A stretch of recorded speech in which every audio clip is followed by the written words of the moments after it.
बालेश्वर जिला बालियापाल ब्लॉक अंतर्गत लंगड़ेश्वर ठारे बिजु महिला जनता दल राज्य कार्यकारिणी सभापति सुभाषिनी जेना बासभवन रे सामाजिक कल्याण कार्यक्रम माध्यम बस्ता एवं बालियापाल ब्लॉक 100 रु ऊर्ध्व दिव्यांग भाई भौणी मानकु ट्राइसाइकेल एवं विभिन्न उपकरण प्रदान करा जायछि। श्रीमती जेना पूर्वर निजको बहु सामाजिक कार्यक्रम सहित सामिल करने सह बन्या बात्या और प्राकृतिक दुर्विपाक समय जनसाधारण को साहाय्य सहयोग हाथ बढ़ाई आसुवा बेले एही कार्यक्रम पूर्वतन सांसद इंजीनियर रविंद्र कुमार जेना जोगदे दिव्यांग मानकु ट्राइसाइकेल और विभिन्न उपकरण बंटन करथिले। दिव्यांग भाई भौणी माने सेमानकर आवश्यकता ट्राइसाइकेल पाई खुशी प्रकट करने सह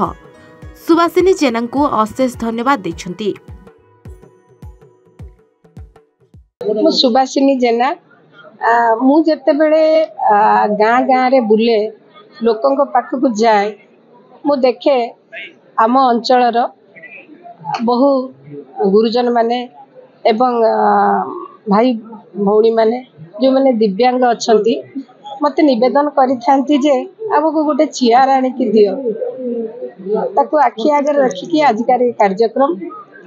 जी भाई भौणी एवं गुरुजन दिव्यांग भाई भौणी एवं गुरुजन ये उपस्थित अच्छा